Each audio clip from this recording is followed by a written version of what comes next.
첫 순서로 서울대 원자력 정책센터의 센터장으로 계신 심영진 교수님의 인사말이 있겠습니다. 심영진 교수님을 큰 박수로 모시겠습니다. 안녕하십니까.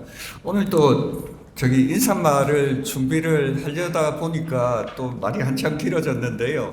준비한 인사말을 빠르게 말씀드리도록 하겠습니다. 귀한 시간을 내셔서 워크숍을 찾아주신 참석자분들께 감사를 드립니다.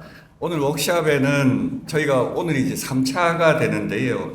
역대급으로 많이 참석해 주신 것이 우리나라 원자력 안전 규제에 대한 관심과 우려가 고조되고 있다는 방증인과 함께 또한 귀하게 모신 연사분들과 패널 위원님들 덕분인 것 같습니다.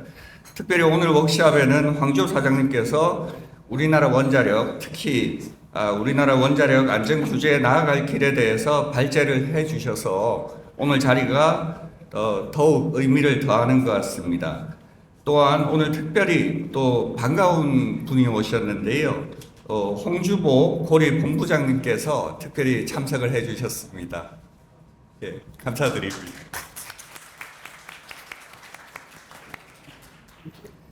귀한 시간 내어주신 발표자분들과 참석자분들께 다시 한번 감사를 드립니다. 지난 12월 제2차 워크숍 이래 우리나라와 미국의 대선 결과가 나오며 국내적으로는 1차적인 그런 정치적 불확실성은 어느 정도 해소가 됐으나 미중 패권 전쟁 속에 러우 전쟁에 이은 이스라엘 이란 분쟁까지 국제 정세는 극심한 혼란기를 맞고 있는 것 같습니다. 2008년까지는 하이퍼 글로벌라이제이션, 그러니까 초세계화의 시대라고들 하고 그 시대가 저물고 이제 전 세계는 다시 그 변화 방향을 기술 지정학의 시대, 지역화, 안보의 시대로 변모하고 있는 것 같습니다. 이러한 국제 통상 환경의 변화 그리고 국내 산업 경쟁력의 위기 속에서 우리는 우리나라 원자력이 글로벌 산업으로 부상할 수 있는 두 번 다시 없을 기회를 맞았다라고 생각합니다. 이는 비단 우리 원자력계가 느끼는 그런 생각이 아니고 국내 정시에서 조방원이라고 원전주가 대장주 역할을 하는 것을 보면 우리 국민 모두 그렇게 생각하시는 것 같습니다. 그럼 우린 다시 질문을 해보지 않을 수 없습니다. 우리 원자력은 글로벌 1등 산업으로 부상할 준비가 얼마나 되어 있나요? 여기 15그의 한국 사장님께서도 오셨는데요. 15그사, 지금 솔트포스 파워가 되겠는데요. 표현을 빌면 우리나라는 배도 최고로 만들고 원자력도 최고라 우리나라와 협력을 하는데 원자력 안전 규제는 잘 모르겠다라는 말씀을 하십니다. 실은 이 워크숍은 그런 문제의식에서 시작을 합니다. 원자력 안전 규제의 변화를 모색하고 미래를 준비하는 것, 이것이 저희가 원자력 안전 규제 워크숍을 개최하는 이유가 되겠습니다. 우리의 의지가 원자력 산업을 발전시키고 세상을 바꿀 수 있다고 믿습니다. 모쪼록 활발히 논의에 참여하시고 우리 안전규제의 미래에 대해 규제자, 피규제자, 그리고 연구자 간에 서로를 이해하고 간극을 좁혀 뜻을 모으는 자리가 되기를 바랍니다. 감사합니다. 네, 고맙습니다. 다음 순서로는 축사가 있겠습니다. 축사는 엑스포 자문위원장을 맡고 계신 이은철 교수님께서 해주시겠습니다. 이은철 교수님은 서울대 원자핵공학과 교수로 재직하셨고 제2대 원안위 위원장을 역임하셨습니다. 이은철 교수님을 단상에 모시겠습니다.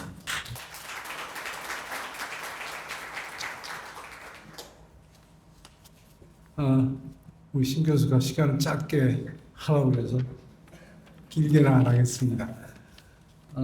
사실 이 규제가 세 번째인데 번 때보다 훨씬 더 많은 분이 참석하신 것 같고 특히 김소연 기자 어디 계시냐? 아까 들어왔는데. 네. 여기 계시네. 다 참석했죠? 네. 굉장히 관심이 많고 또 우리 원자력 쪽에 대해서는 굉장히 그 박학한 지식을 가지고 계셔서 굉장히 좀 말씀하는데 조심스럽긴 했지만 그래도 뭐 굉장히 잘 써주니까 다행히 생각합니다. 우선 진짜 말씀을 드리기 전에 제가 황조 사장이 참 오랜만에 이 자리에 참석하셨는데 한번 잠깐 좀 일어나 주시죠. 박수 한번 주세요. 이게 말은 쉬워 보이지만 또 원자력 발전소를 수주한다는 게 굉장히 어려운 일이에요.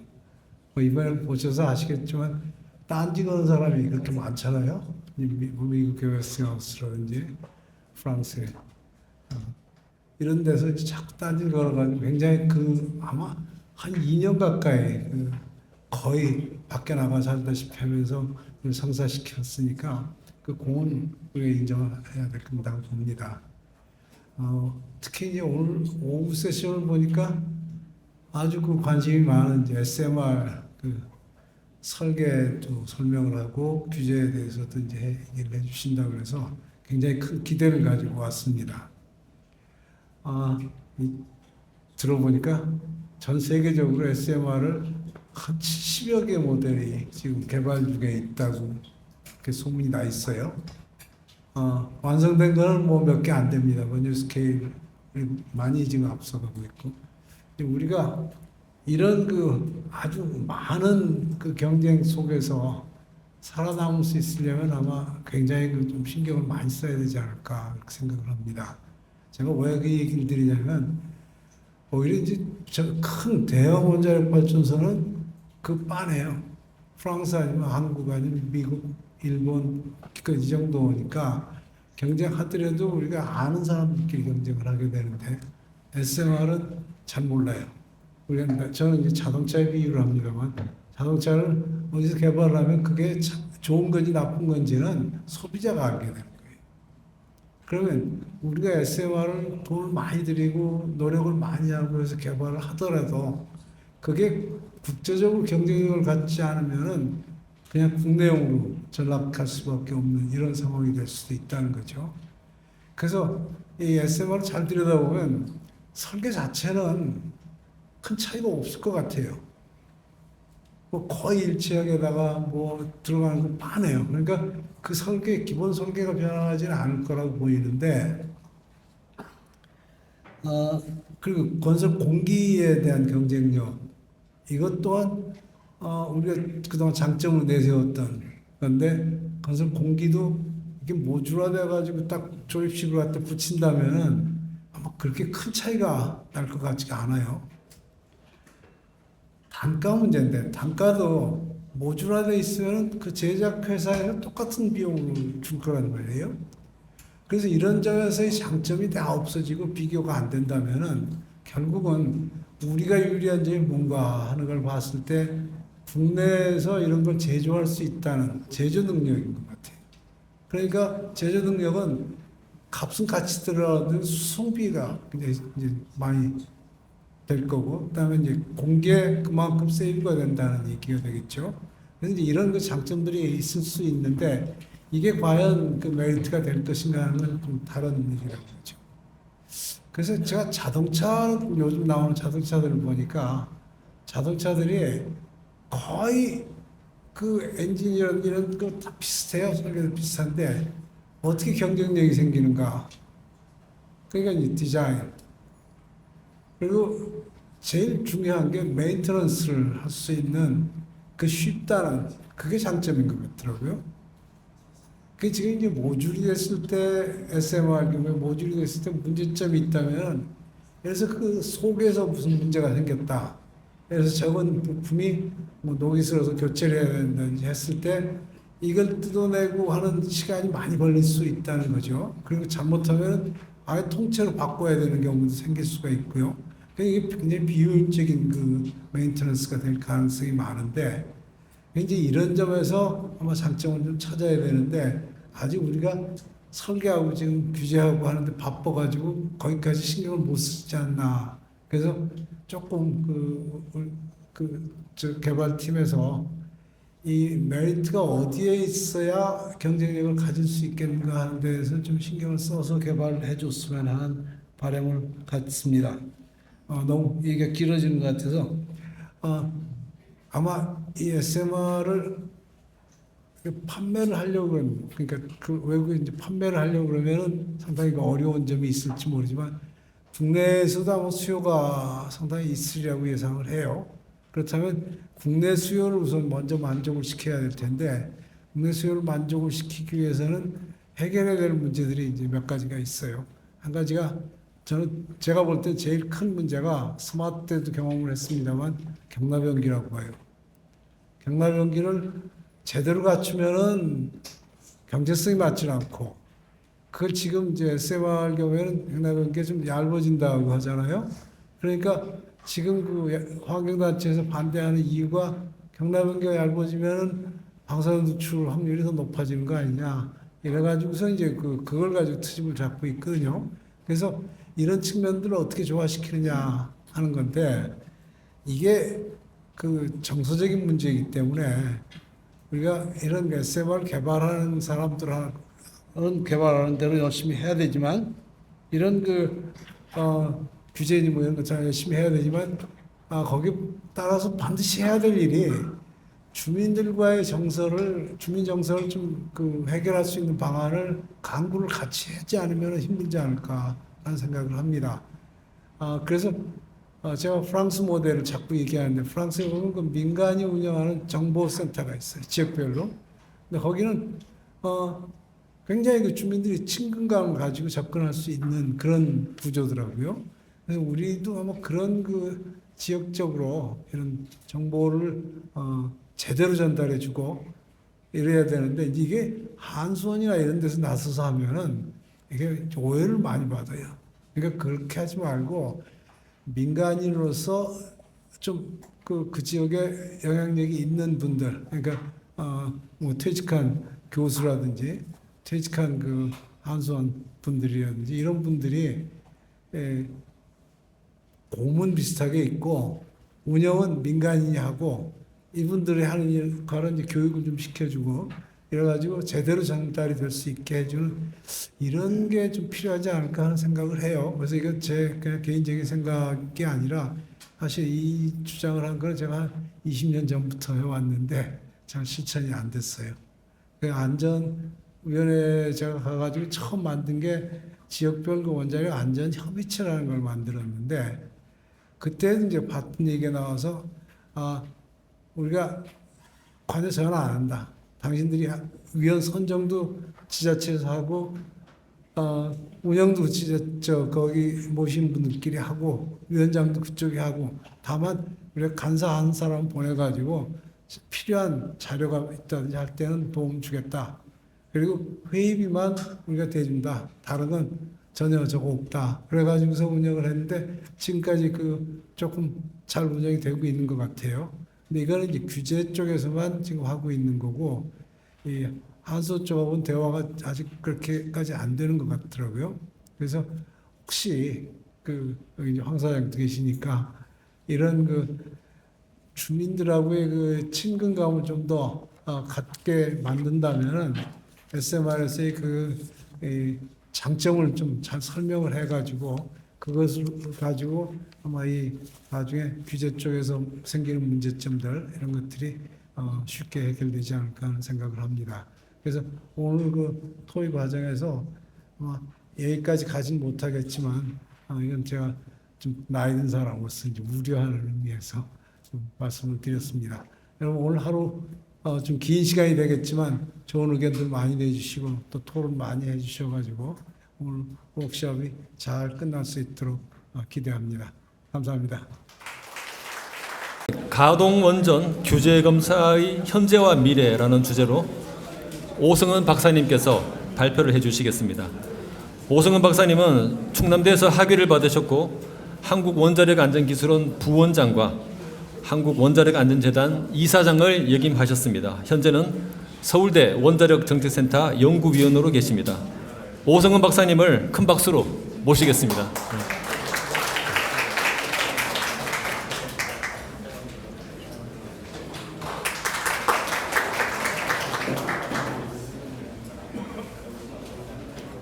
네, 반갑습니다. 제가 오늘 여러분과 함께 얘기를 나눠볼 내용은 가동운전 규제검사 현재와 미래.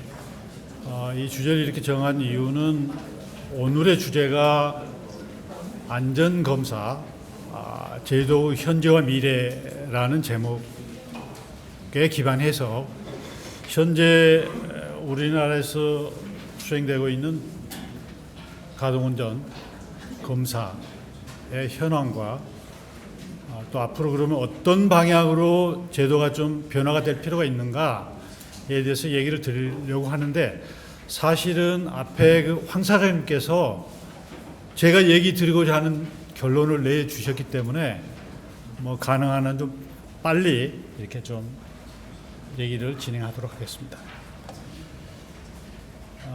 얘기 드릴 순서는 좀 보시는 바와 같은 내용으로 얘기를 드리도록 하겠습니다. 먼저 우리나라의 그 정기검사, 가동운전의 검사가 어떻게 도입되어 있느냐에 대해서 간략하게 얘기를 드리면, 1980년도에 이 검사 제도를 셋업하기 위해서 유럽 그리고 일본의 체계 조사가 있었고, 이 과정 중에 유럽이나보다는 일본에서 하는 정기검사 제도가 실질적으로 규제기관이 사업자의 검사나 시험에 능동적으로 관여할 수 있는 그러한 제도라는 생각으로 일본의 정기검사 제도를 도입하게 돼 있고, 여기에 미국에서 실시하고 있던 QA 검사 뭐 이런 것을 함께 도입해서 실질적인 우리나라의 가동운전의 규제 검사가 실시되게 되었습니다. 그런데 현재의 뭐 그동안 여러 가지 검사에 대한 변화를 갖기 위한 노력을 했지만, 실제로 현재까지도 기본 그 검사 체계는 변하지 않았습니다. 그러나 여러분도 아시겠지만 여러 가지 그 원자력계 일련의 사건 사고들, 이러한 그 것들 때문에 실질적인 그 규제 또는 산업 환경들이 많이 바뀌었죠. 앞에 황 사장님도 얘기 있었습니다만은 여러 가지 이제 규제 틀이 리스크 인폼드 레귤레이션 방향으로 바뀌고 있고, 특히나 안전 관리를 하는 그 대상 설비들도 예전에는 안전과 비안전에 구분해서 바뀌어서 관리를 해왔지만, 실질적으로 현재 어떤 그 방향들은 안전 관련 설비를 하더라도 안전에 미치는 영향이 적은 경우에는 규제 요건을 완화해서 관리를 하고 있고, 비안전 관련 설비를 하더라도 실질적으로 안전에 영향이 미치는 경우에는 우측 그림에서 보시는 바와 같이 규제 대상으로 포함해서 관리를 하고 있는 이러한 지금 상황입니다. 그래서 오늘 모두도 얘기를 드렸습니다만, 가동운전에 대한 우리나라의 어떤 검사 현황을 좀 살펴보고, 이 검사가의 어떤 한계점들에 대해서 이걸 뛰어넘기 위해서는 어떤 방향으로 검사 체계가 좀 개선될 필요가 있는지, 즉 선진화할 필요가 있는지에 대해서 제안을 드리고자 합니다.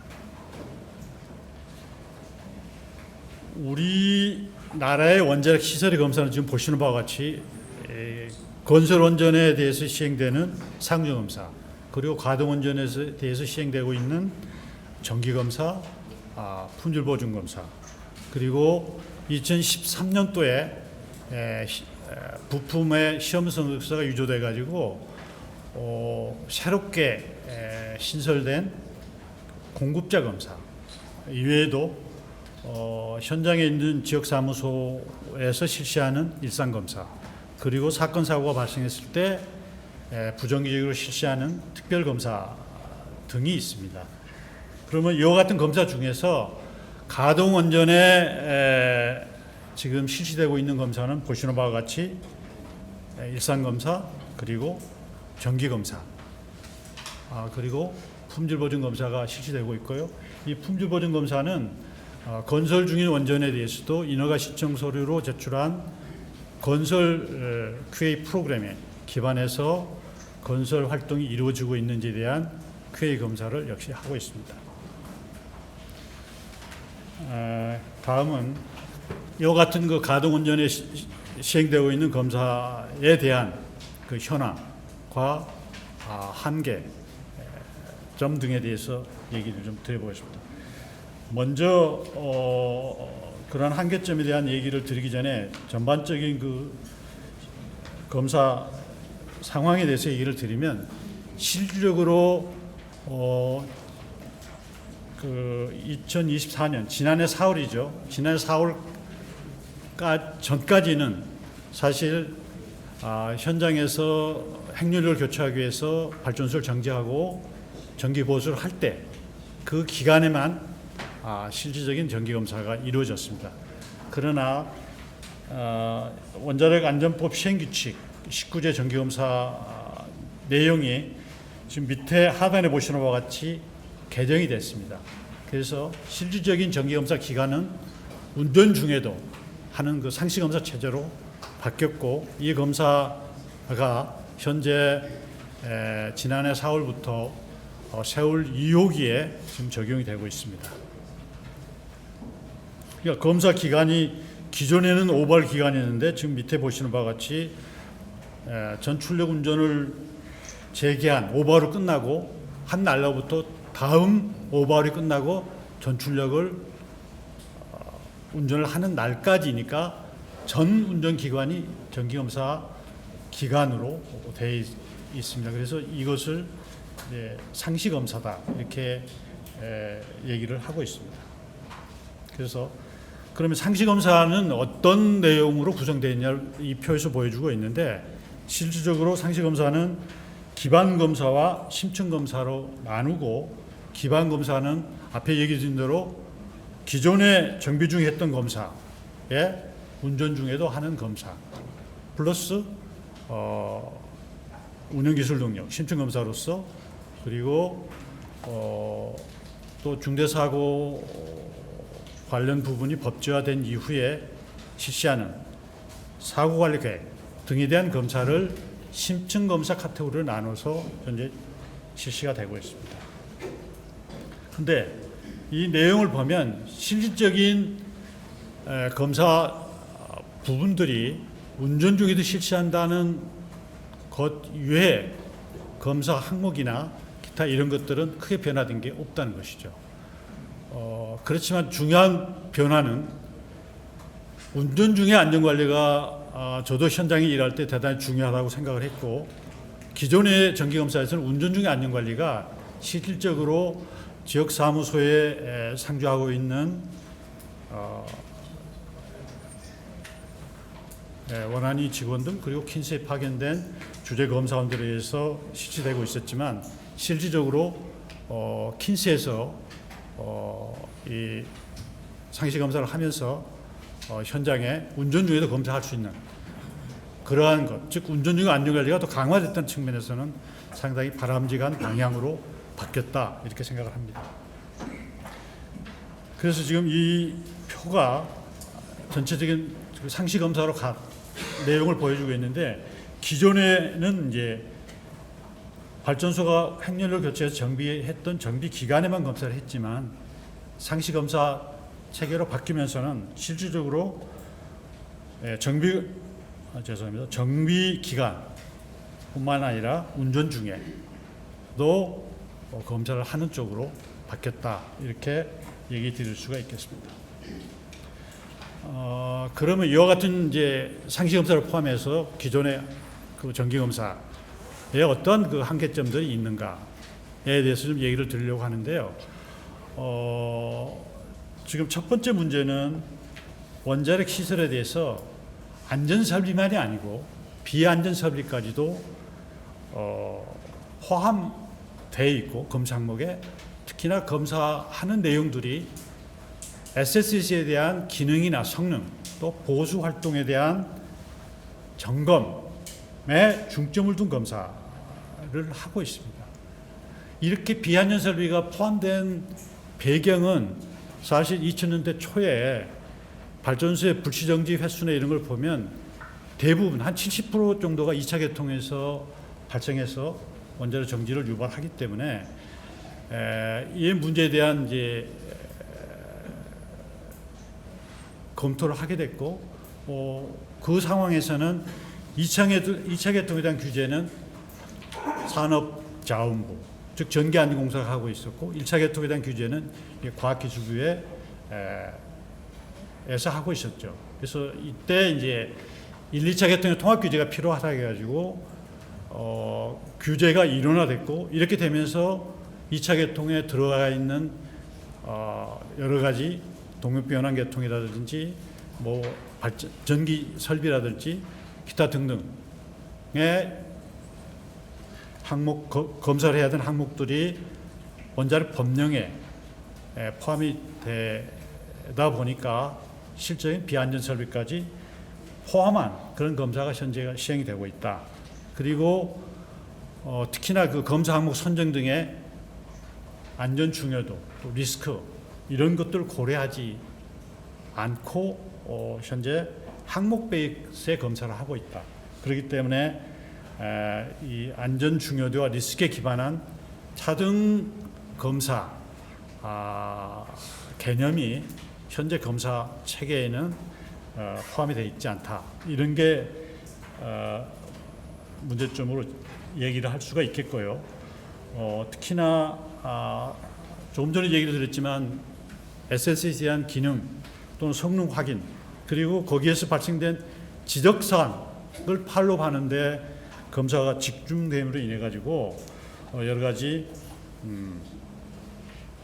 그 문제점들이 야기되고 있고 실적으로 중요한 설비에 집중하지 못하는 그러한 문제점들이 있다. 특히 또 검사 결과에 대해서는 이 앞에도 얘기 드린 바와 같이 기능, 성능 확인, 또 보수 활동에 국한해서 점검하고 평가를 하기 때문에 실질적으로 발전소 안전성 평가하는데 종합적인 안전성 평가가 이루어지지 못한다는 어떤 문제점이 있다고 보고요. 아울러서 검사 항목이 설비 중심으로 구성되어 있다 보니까 중요한 인적이나 조직적 요인, 즉 사업자의 안전관리 활동에 대한 검사가 상대적으로 미흡한 그런 시점으로 얘기를 드릴 수가 있습니다. 그러다 보니까 실질적으로 종합적인 안전성 확인이 되고 있지 않다. 그리고 이 동일한 수준의 중요도로 자원을 투입하는 이러한 문제들, 또 여러 가지 그 검사 항목들이 법령에 명시되어 있다 보니까 실질적으로 검사 항목 선정이나 이런데 그 유연성이 부족한 이러한 한계점들을 갖고 있다 이렇게 얘기를 드릴 수가 있겠습니다. 그리고 인력 활용 측면에서 좀 제가 살펴보니까 현재 이 표에 보시는 바와 같이 지역 사무소에는 킨스와 원자력 안전위원회 직원들이 약 68명 정도가 근무를 하고 있습니다. 제가 볼 때는 적은 인원이 아닙니다. 그래서 이 인원들이 그럼 효율적으로 업무 DOR에 명확하게 주어져서 실제 일을 하고 있느냐에 대해서는 이제 검토가 필요하고, 또 하나가 기존에는 그 일상 검사로서 지역 사무소에서 킨스에 파견된 분들과 원안이 직원들이 함께 운전 중의 발전소에 대한 일들을 했었지만 상시 검사 체계로 바뀌면서 실적으로 앞에서 보시는 바와 같이 운전 중의 발전소에 대한 서베일런스 테스트 할 때 킨스가 이제는 검사를 하게 돼 있다는 거죠. 그러니까 이 검사의 어떤 중복 문제, 그리고 검사 주체가 다르다 보니까 각 그 일상 검사와 정기 검사 그리고 품질 보증 검사하고 어떤 연계의 문제 등등의 문제점도 여전히 상존하고 있다 이렇게 보입니다. 그러면 규제기관이나 킨스에서 여러 가지 검사 제도에 대한 개선 시도가 없었느냐? 그건 아니죠. 여러 가지 시도가 있었습니다. 특히 그 2006, 7년도에는 리스크를 고려한 정기검사 틀을 좀 마련해 보자 해서 실질적으로 리스크 인폼드 피리오딕 인스펙션, 리피라고 그러는데 이러한 제도도 도입해서 전 원전에 시범 적용을 해봤습니다. 그리고 인적 실수로 인한 발전소의 어떤 사고 고장이 많이 나다 보니 또 인적 수행도에 관련된 검사 이런 것도 도입해서 실시를 해봤습니다만은 여러 가지 그 기존에 있던 검사에 검사 항목을 추가하는 이러한 방향으로 실질적인 일들이 이루어지다 보니까 여러 가지 수용 정도도 낮고 특히나 또 검사하는 사람들의 어떤 업무 부담도 있고 이렇다 보니까 이러한 것들이 이제 중단이 됐고 그런데 이 중단이 되는 이유는 이러한 것들에 대한 시도들이 제도화 정책의 일관성 문제도 있겠습니다만은 제도화되지 못하다 보니까 실질적인 그 변화를 이끄는 데는 한계가 있었다 이렇게 생각이 됩니다. 그래서 이 표는 지금까지 말씀드린 우리나라에서 시행 중인 정기검사의 현황과 한계를 좌우측에 대비해 놨습니다. 그래서 이것은 앞에서 얘기를 드렸기 때문에 생략을 하도록 하겠습니다. 다음은 그러면 규제 검사에 대해서 국제 기준과 기준에서는 어떤 요구를 규제기관에 하고 있느냐에 대해서 얘기를 드리고자 합니다. 드리는 이유는 앞에 여러 가지 우리 현행 검사에서의 어떤 그 한계 또 문제점을 얘기를 했는데 이와 같은 것과 이제 비교를 할 필요성이 있다는 생각으로 이 내용을 좀 얘기를 드리고자 합니다. IAEA의 그 펀더멘털 세이프티 프린시플이라는 SF1에서는 모든 시설 활동에 대해서는 차등 접근법에 따라 가지고 안전을 평가해야 된다 이렇게 얘기를 하고 있고요. 제너럴 세이프티 리ኳ이어먼트 29번에서는 특히나 검사는 방사선 위험에 비대하여 차등 접근법에 따라서 하도록 되어 있고 또 엔포스먼트를 가할 때도 안전 중요대나 그 리스크에 기반해서 규제 조치도 하라 이런 요건을 제시하고 있습니다. 그리고 실제 검사를 할 때 포함해야 될 사항으로서도 당연히 안전 관련된 SSC는 포함을 해서 확인이 돼야 되고 특히나 매니지먼트 시스템 또 종사자들의 역량 또 안전 문화 이런 부분도 중요하게 포함해서 관리하도록 되어 있고 특히 주기적으로 발전소의 퍼포먼스를 수집하고 평가하고 이러한 것들과 함께 검사 결과를 종합해서 규제 활동에 활용하도록 이렇게 강조를 하고 있습니다. 그리고 이 검사에 확인해야 될 정도 앞에 얘기 드린 바와 같은 부분들이 포함해서 확인이 돼야 된다는 얘기를 하고 있고요.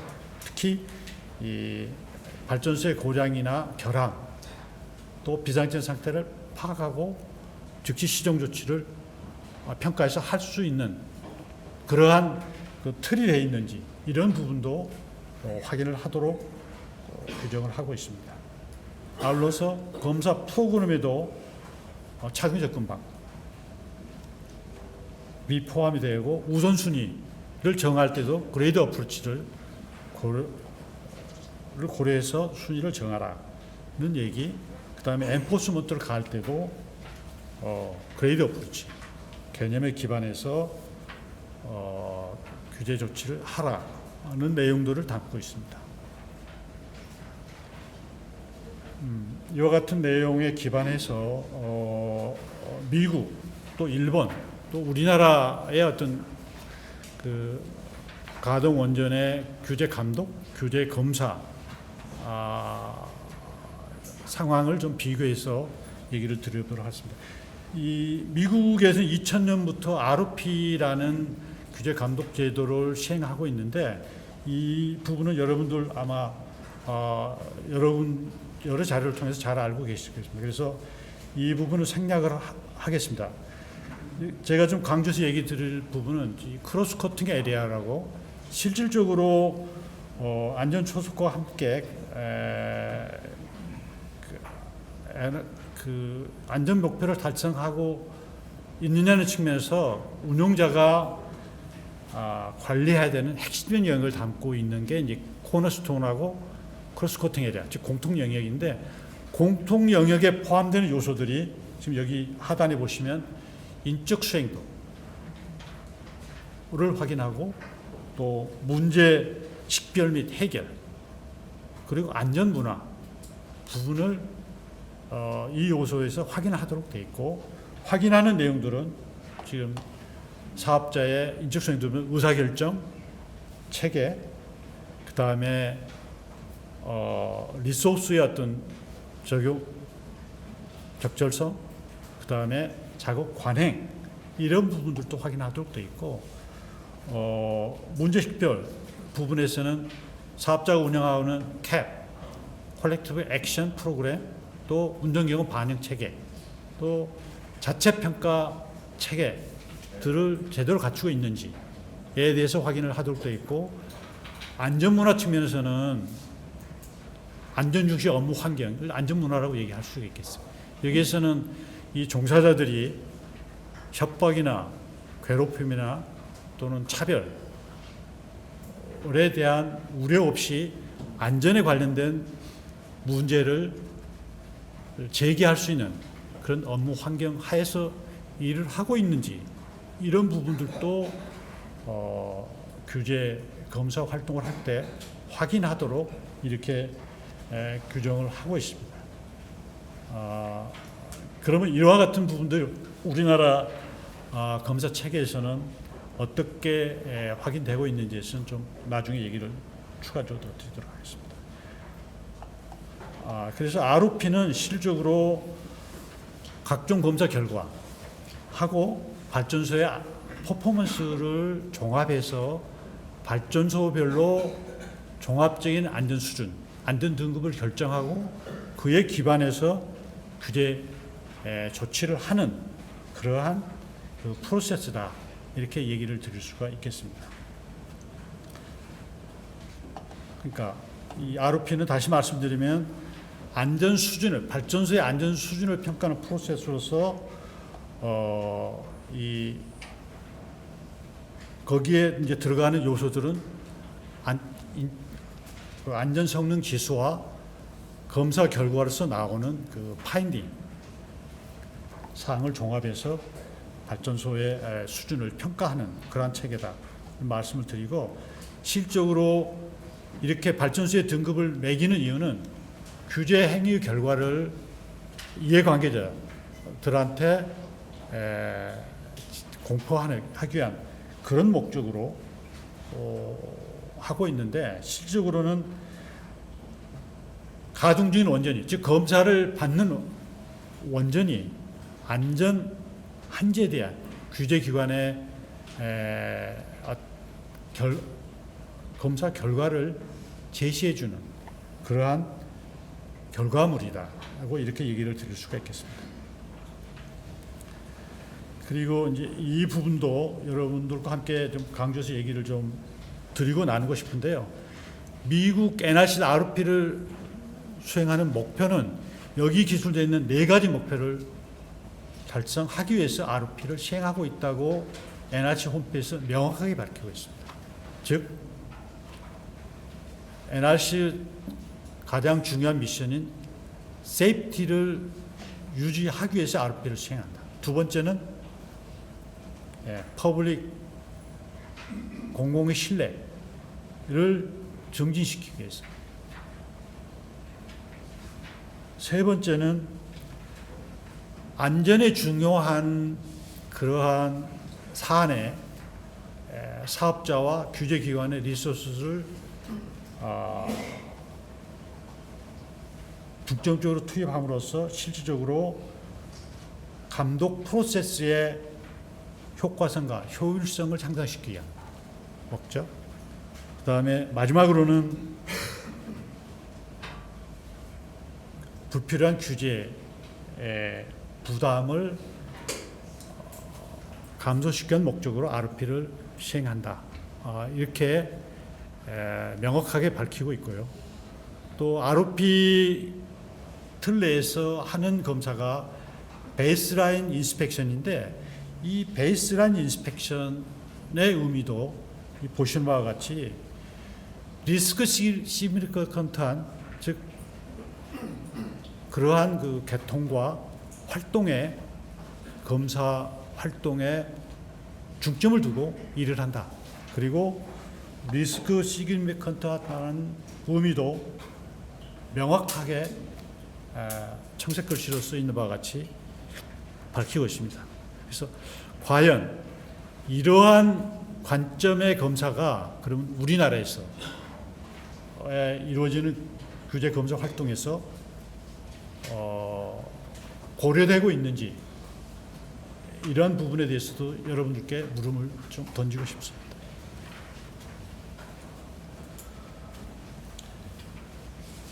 다음은 일본의 그럼 검사 제도는 어떻게 지금 변화돼 왔는가를 좀 살펴보도록 하겠습니다.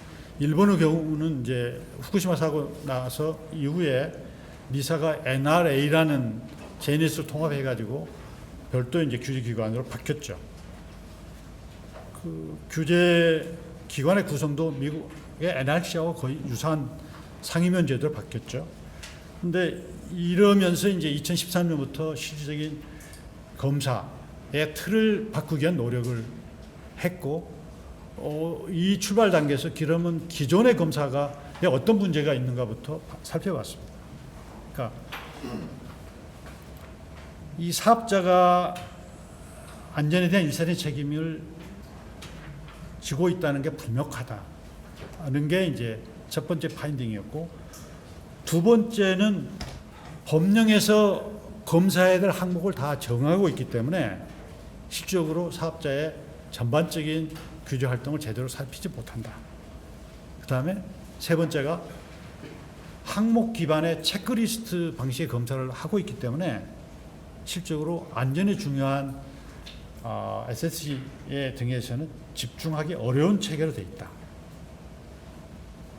그러니까 이러한 문제점들은 앞에서 살펴본 우리가 일본의 정기검사 방법을 배워왔기 때문에 아직 우리나라는 이러한 문제가 여전히 상존하고 있다.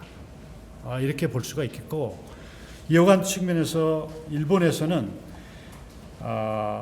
이 개별 기기 시험 결과 확인, 유주의 정기검사로는 사업자의 부적절한 업무 수행 체계나 관행들을 살펴볼 수 없는 그러한 문제를 안고 있다. 그래서 이러한 걸 극복하기 위한 관점에서 검사의 틀을 바꾸기 시작했다. 그래서 이 네모 박스에 있는 이 말은 우리의 현재 상황에 주는 시사점이 크다, 이렇게 생각을 합니다. 그래서 이 새롭게 바뀐 검사에서는 언제 어디서나 무엇이든 규제 사이드에서 확인할 수 있는 틀로 바꾸면서 또 아울러서 사업자 스스로가 안전을 확보하는 그러한 것을 이제 촉진시키는 틀로 검사의 틀을 바꿨다는 게 특징이라고 얘기를 드릴 수가 있겠습니다. 그래서 일본의 검사는 앞에도 잠깐 얘기를 드렸습니다. 미국의 RP 틀을 그대로 벤치마킹에 가져왔습니다. 그렇기 때문에 이 부분에 대해서는 별도로 설명을 생략하도록 하겠습니다. 그래서 일본에서 검사 체계를 바꾼 틀의 전후 내용을 여기 쭉 그 표로 좀 정리를 했는데요. 보시면 전의 상황은 우리는 여전히 전의 상황으로 지금 일을 하고 있다.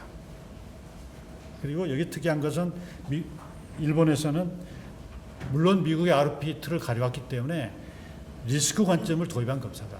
그러니까 안전 중요도나 퍼포먼스나 사업자 퍼포먼스나 이런 걸 고려한 차등 규제 틀로 규제 체계를 바꿨다 하는 게 핵심적인 어떤 변화의 내용이 되겠습니다.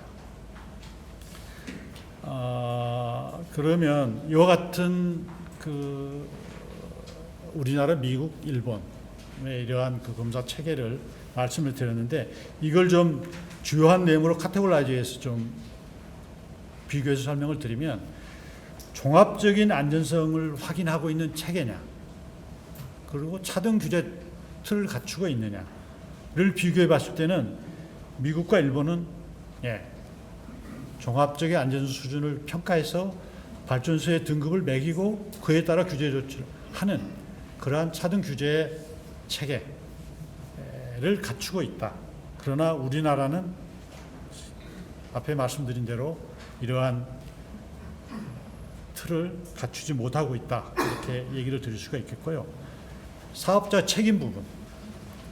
이 부분에 대해서 미국의 경우에는 사업자 책임 법적으로 1차적인 그 IA 문서에서 얘기하는 프라임 리스폰시빌리티가 사업자 즉 발전소를 운영하는 축에 있느냐 뭐 이런 관점에서 보면 미국은 그렇지는 않습니다. 즉 안전정책 성명에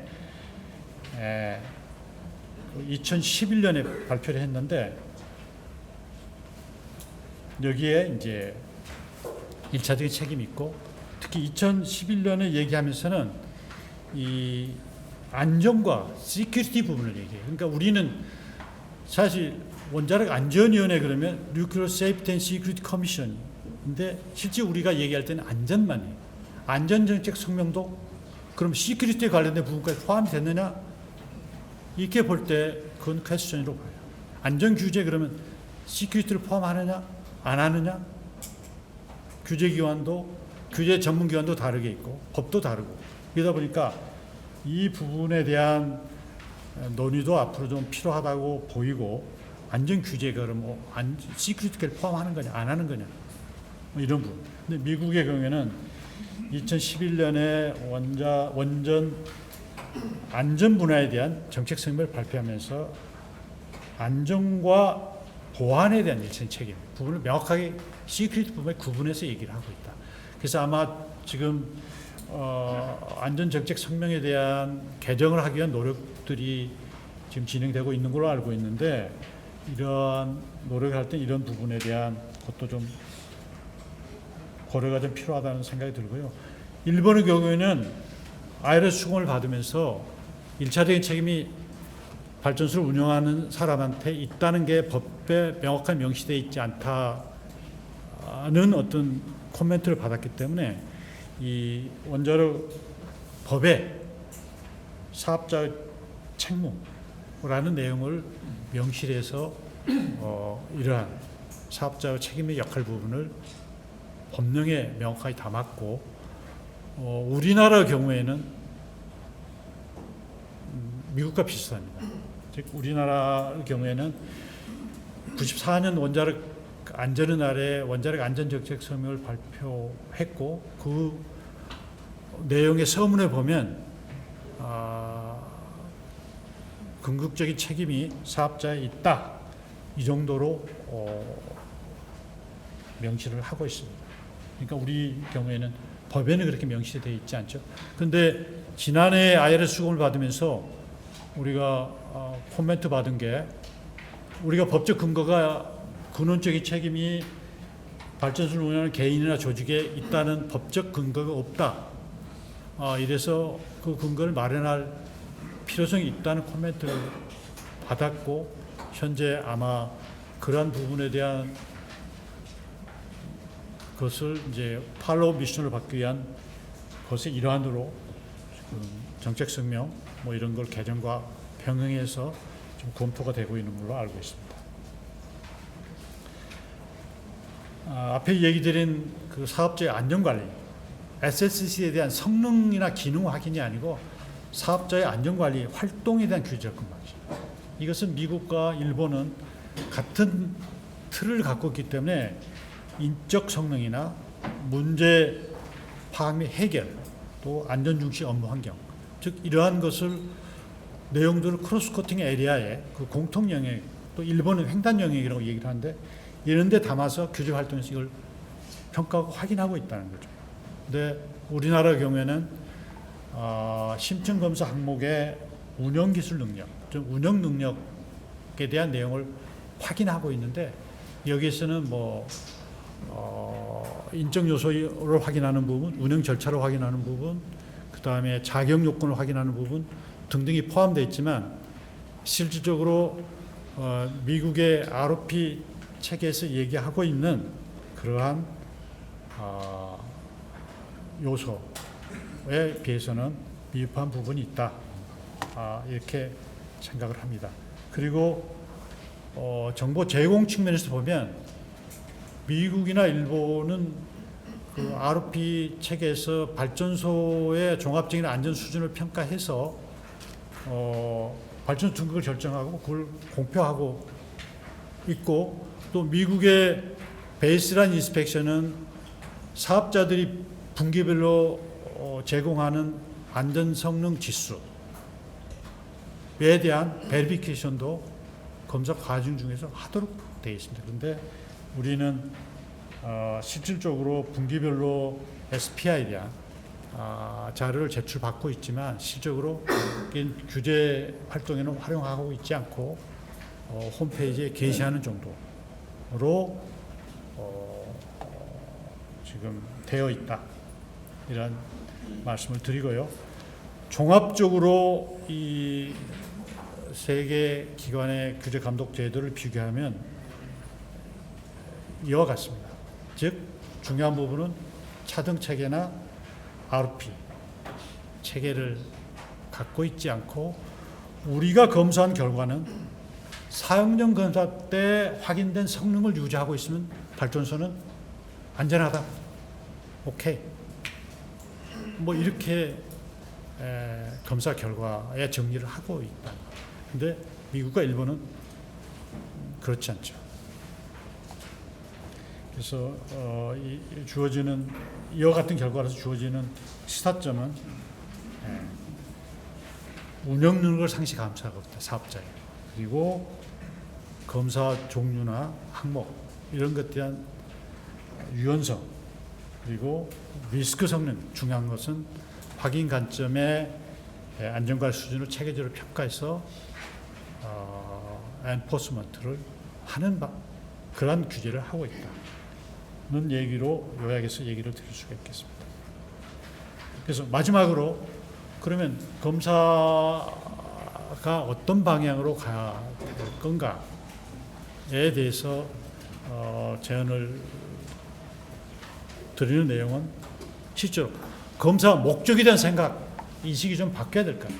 그러니까 우리가 실제로 현장에 가서 구조물 같은 기기에 대한 기능 성능이 확인되면 이건 발전소가 안전하다 이렇게 얘기할 수는 없다고 보입니다. 그래서 실질적으로 검사는 안전하게 하던 발전소를 찾아내는 것 이게 미국의 ROP, 일본도 마찬가지입니다. 그런 발전소를 확인해서 안전 수준에 대한 평가를 하고 있다는 것이죠. 그래서 이러한 틀로 가야 된다. 그러면 이러한 틀이 뭐냐? 뭐 황 사장님도 얘기가 있었습니다만 리스크 정보 활용 규제, 즉 리스크와 성능에 기반한 차등 규제 체계. 그래서 제가 박스에 있는 바와 같은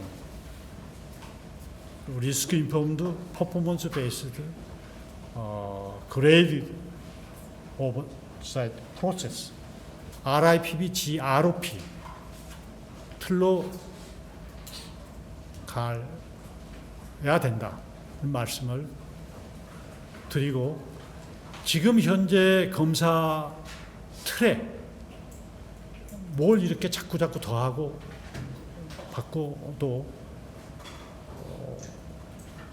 이러한 목적을 달성하기 어렵다.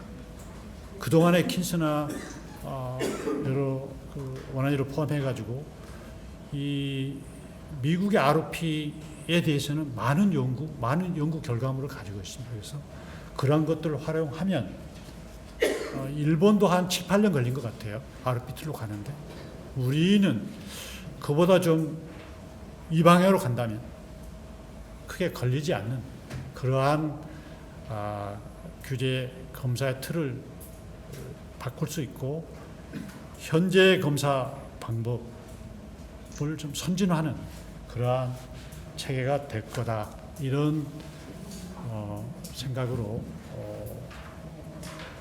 이 변화의 필요성을 좀 말씀을 드렸습니다. 예, 여기까지입니다.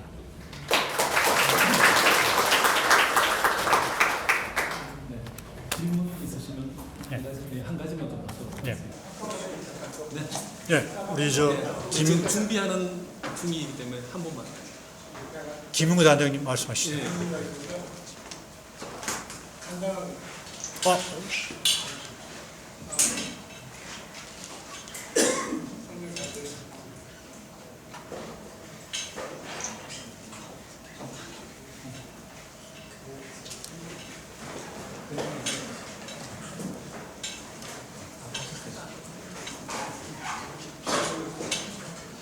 사실 개선점 같은 게 지금 논의된 게 아니고 10년 전부터 이야기예요.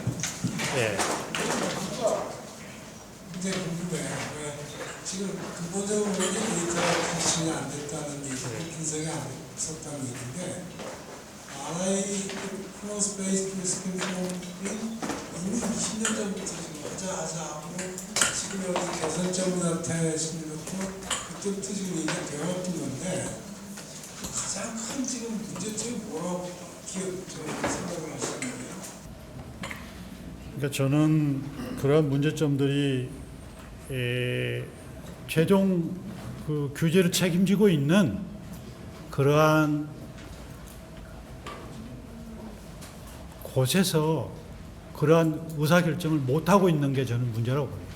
그러니까 킨스에서 그동안 여러 가지 그러한 방향들에 대한 개선 시도가 있었고, 그런데 킨스 자체적으로는 또 구성원들에 대한 그 생각이 또 다른 부분도 있지만, 그걸 강력하게 끌고 가는 그러한 의사결정 과정 중에서의 탑 레벨에서의 어떤 그 의사결정이 이루어지지 못하는, 그게 좀 큰 문제가 아닌가 이런 생각이 듭니다. 좀 어려운 이해를 하겠는데, 이 개선점에 네. 그러니까 앞으로 이런 점을 고치면 이거 나갈 수 있다는 얘기를 해주시는 게 좋을 것 같은데, 아직도 총론적인 얘기로 이거 이렇게만 얘기하시면 또 대폭된다는 거예요. 그래서 조금 더 구체적인 방안이, 그러니까 지금 말씀하실 때 뭐 어떤 점이 문제가, 예를 들어 데이터 커넥션을 하는데 문제가 있다면은 그 모니터링 시스템을 좀 더 개선을 해가지고 하고, 분석에 문제가 있다고 요즘 AI 좋은데 데이터 갖다가 몇 개서 분석하는 건 자동적으로 좀 할 수 있게 해놓으면 인스펙터가 굳이 그 누르고 확인하지 않아도 거기에서 그 데이터의 그 트렌드를 보고서 뭐 계산한다든지 뭔가 조금 더 좋은 방법이 있을 것 같긴 한데, 이게 계속 반복되는 게 잘 이해가 그러니까 제가 생각할 때는 지금 위원장님 말씀에 데이터의 문제가 아니고요. 이것은 이러한 변화된 틀로 가느냐 안 가느냐에 대한 결정만 하면 이 틀은 현재 체계에서는 그냥 갈 수 있다고 저는 봅니다. 예. 전혀 데이터의 문제가 저는 아니라고 봅니다. 네, 또 상세한 논의는 우리가 또 패널 토의 때 하도록 하겠습니다. 네. 네. 자, 좋은 발표 해주신 오승훈 박사님, 큰 박수 부탁드립니다. 예, 감사합니다. 패널 구성의 시간이 충분치는 않겠습니다만 일단 정식 시간을 확보해 드릴 수 있도록 최대한 노력하겠습니다. 오늘 사실 그 앞에 황교 소장님으로부터 저희가 듣는 얘기는 가슴 설레는 우리의 미래가 굉장히 꿈에 부풀어지고 가슴 설레는 얘기를 많이 들었습니다. 그런데 사실 원자력은 제가 생각할 때는 규제와 사실 운영, 개발, 지금 두 가지 축으로 같이 올라가야 되는 거지 한쪽 바퀴만 돌아가면 절대 안 된다고 생각합니다. 그래서 오늘 두 번째는 이제 저희가 오늘 오전에 얘기한 거는 안전규제 현재 그 중에서도 특히 발전소 현장에 가장 영향을 미치는 게 검사입니다. 검사 부분에 현황을 지금 오승원 박사님께서 지금 우리의 현황은 어떻고 외국에 비해서 어떤 것들이 문제가 있고 어떤 걸 좀 개선하면 좋겠다는 것을 잘 말씀 정리해 주셨어요. 그리고 대비 실제 규제를 직접 담당하시는 것 그리고 규제에 대해서 현장에서 조치를 취하시는 한손 이런 분들이 같이 나오셨기 때문에 오늘 짧지만 굉장히 임팩트 있는 토론이 될 거라고 생각하겠습니다.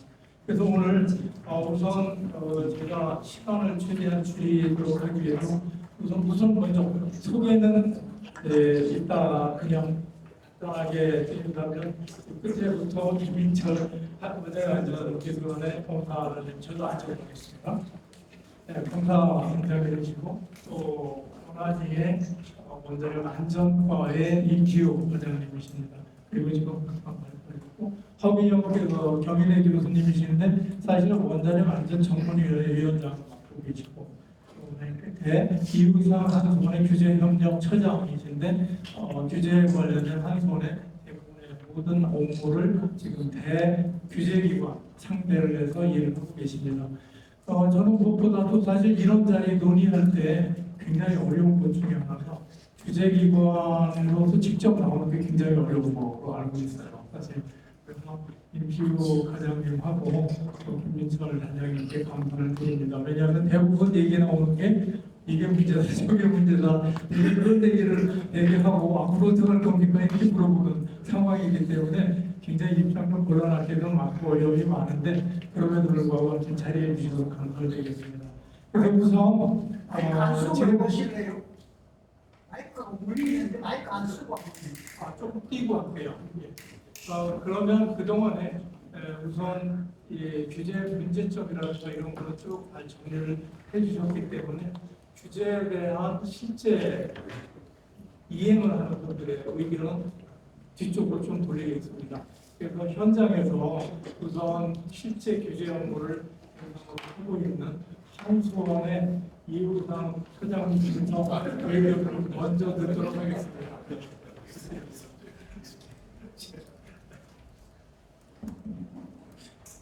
감사합니다. 그러면 한손의 유산 처장입니다. 대표님께 갑자기 숙제를 주셔가지고 사실 한마디로 말씀드리면 앞에 대표님께서 말씀하신 그런 것들이 이제 저희가 가장 바람을 주고 실제로 앞에 발제에서 얘기했듯이 규제의 사이드에 있는 부분들에 대해서는 사업자는 항상 그 수밖에 없고 그런데 실제로 리스크 승부하려는 승용기반 유지의 어떤 검사 체계, RIPBR이라고 하는 것들이 많은 노력이 있었음에도 불구하고 이런 것들이 좀 제대로 우리나라만 좀 늦었던 그런 측면에서 사업자가 좀 답답한 부분이 있습니다. 실제로 이제 상시 검사가 2027년에 1월부터 이제 전 원전이 적용이 되고 있는데 이거는 이제 주재자 입장에서나 사업자 입장에서 그 현장에서도 굉장히 그런 목소리들이 좀 터져 나오고 있습니다. 1년 내내 받아야 되는 그런 부분이 있어가지고 좀 PBR에 대한 부분이 좀 속도를 좀 냈으면 하는 거고 그 안에서 검사에 대한 부분들도 사실 이제 킨스하고 최근에 킨스하고 원안이하고 굉장히 좀 많은 이야기를 하고 있고 어느 정도 의견도 좀 좁혀 있어서 그 말씀을 좀 드리지만 그런데 검사한국의 어떤 최적화나 이런 부분들이 되고 또 시공령 기간 중에 이런 어떤 검사 방법론이나 어떻게 한국이나 이런 것들이 이제 우리 RIPB 입장에서 좀 어떻게 될지 이런 것들이 서로 좀 이야기가 됐으면 하는 그런 측면이 있습니다.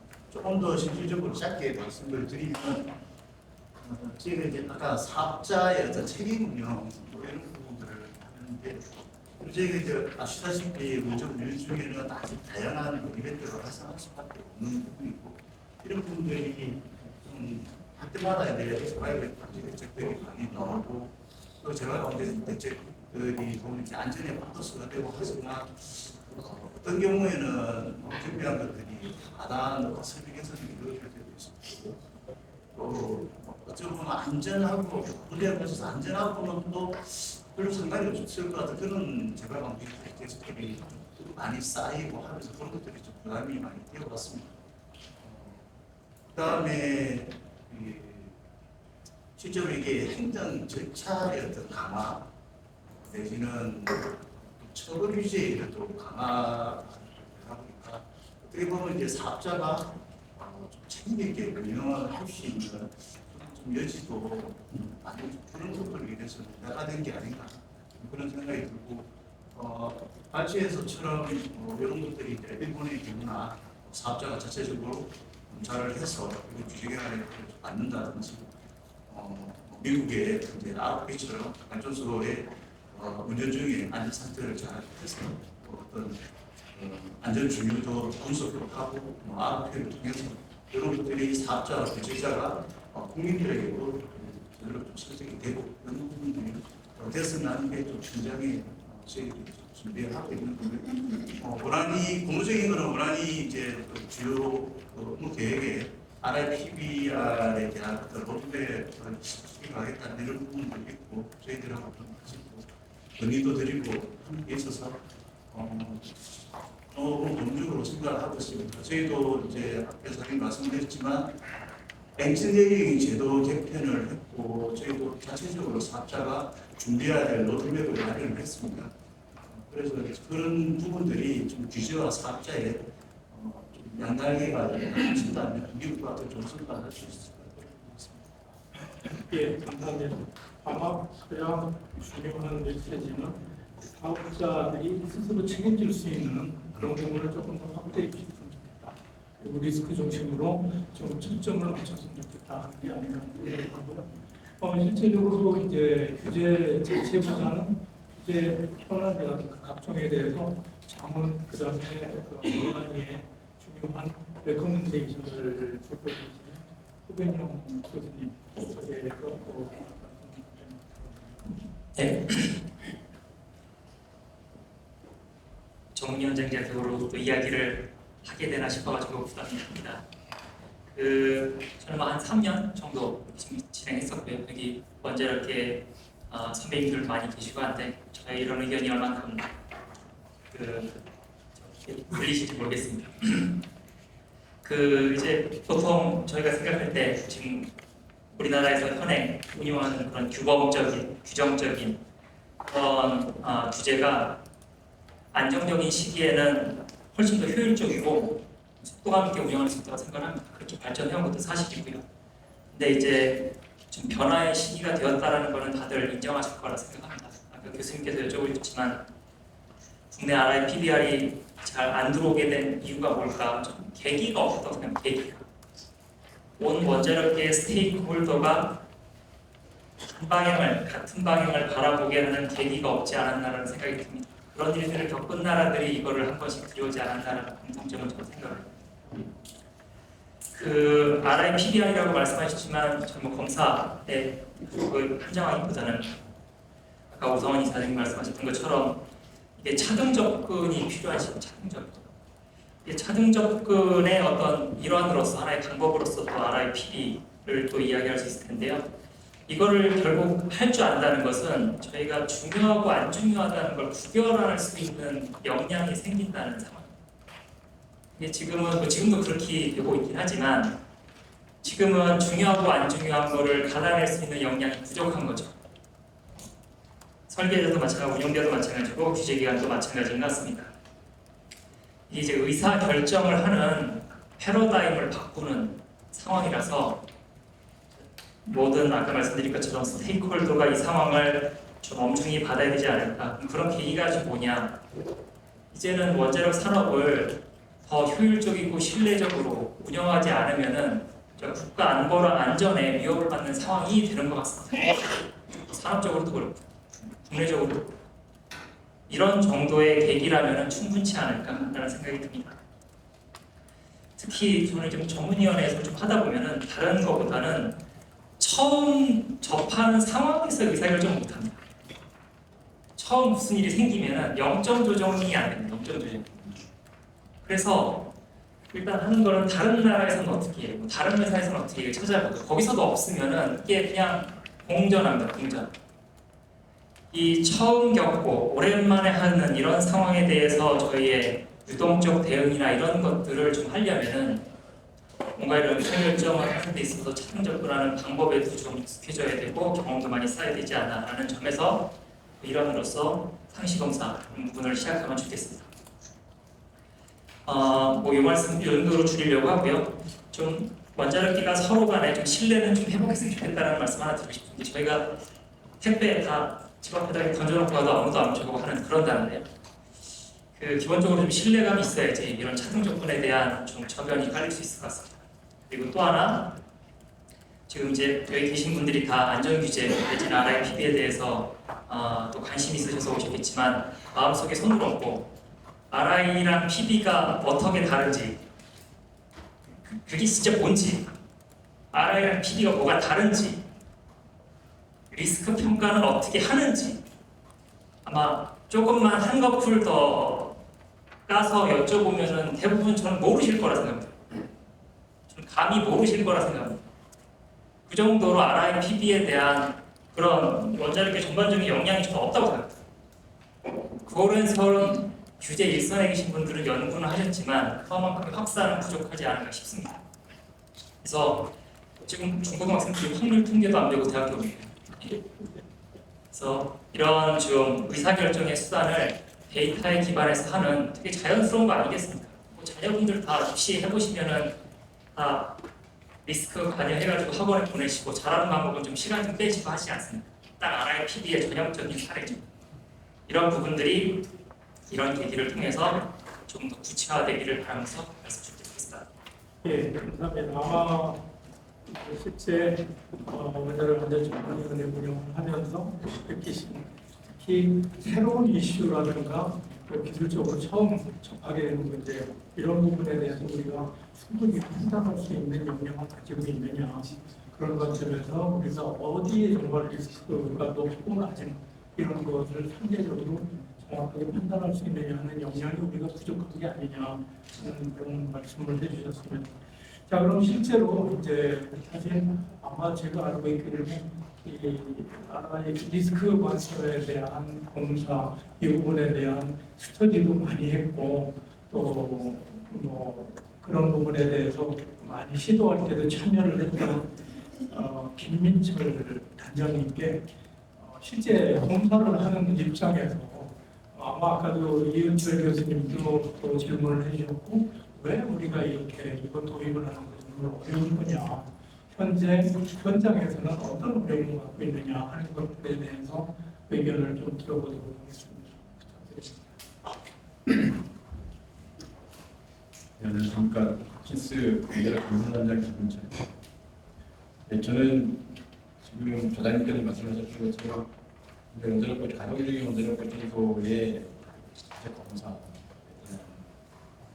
총무 책임을 갖고 있습니다. 옆에 앉아 계신 그 과장님하고 같이 하고 있습니다.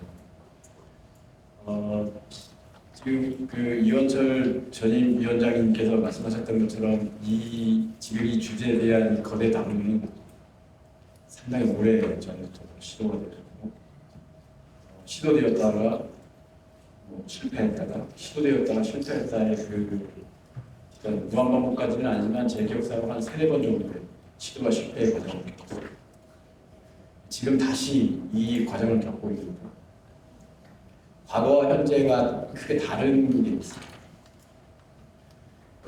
첫 번째로는 지금 이제 앞에서 모두 그 발표를 하셨던 그 자료를 보시면 정확하게 표현을 잘 하고 계시고요. 가장 그 어려웠던 것 중에 하나는 실수의 규제 검사는 아주 짧은 기간 내에만 집중해서 검사를 해왔습니다. 그 얘기는 무슨 얘기냐면 아주 짧은 기간에 성과를 내야 됩니다. 그리고 법적으로 주어진 임무를 달성해내야 됩니다. 그 얘기 무슨 얘기냐? 해야 될 걸 하기도 바쁘다는 얘기입니다. 거기에 어떤 뭐 효율적인, 효과적인 어떤 방법론들을 더 집어넣어서 했을 때 하자. 이거에 대한 어떤 진행이 될 수가 없었어요. 그런데 지금은 달라졌습니다. 법이 바뀌었죠. 법률이 바뀐 거죠. 아주 짧은 기간에 수행하던 검사를 1년 365일 검사하는 상황으로 바뀌게 됩니다. 그러면 과거와 지금이 가장 큰 차이는 거기에서 출발하고 있다고 생각을 하고요. 근데 여전히 우리가 벽을 안고 있는 게 있습니다.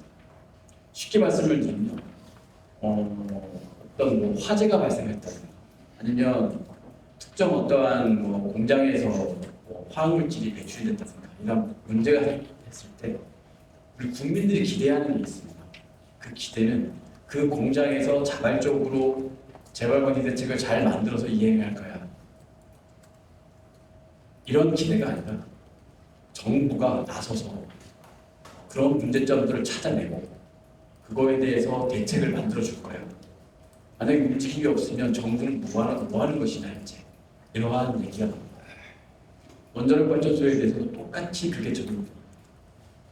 그래서 어떠한 조그만 문제가 생겼을 때 저희가 사업자 자발적으로 그런 대책을 만들어내고 이행하는 것을 기다리기가 어렵습니다. 이게 현실적인 문제입니다. 그거는 법이 바뀌었음에도 불구하고 현실적으로 우리한테 주어지는 큰 과제 중에 하나입니다.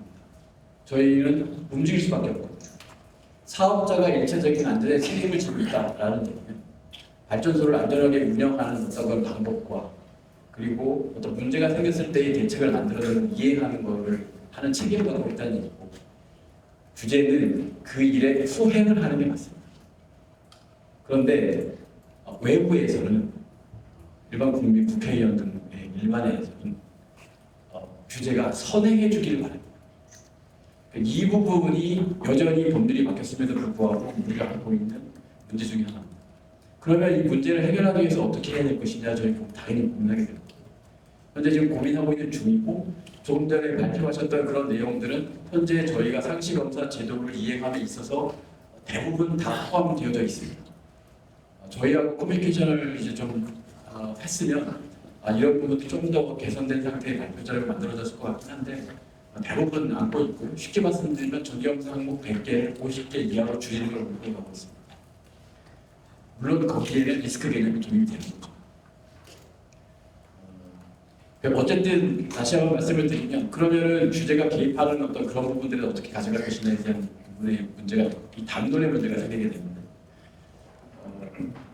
제가 최근에 어떤 걸 봤냐면 AI 규제법이라는 걸 좀 봤습니다. 유럽에서 하더라고요. AI 규제법에서 어떻게 접근을 하고 있냐면 4단계. 보통 보니까 그걸 토대로 다른 쪽으로 봤더니 비슷하더라고요. 크게 3단계로 나눠집니다. 하나는 수용 불가능해.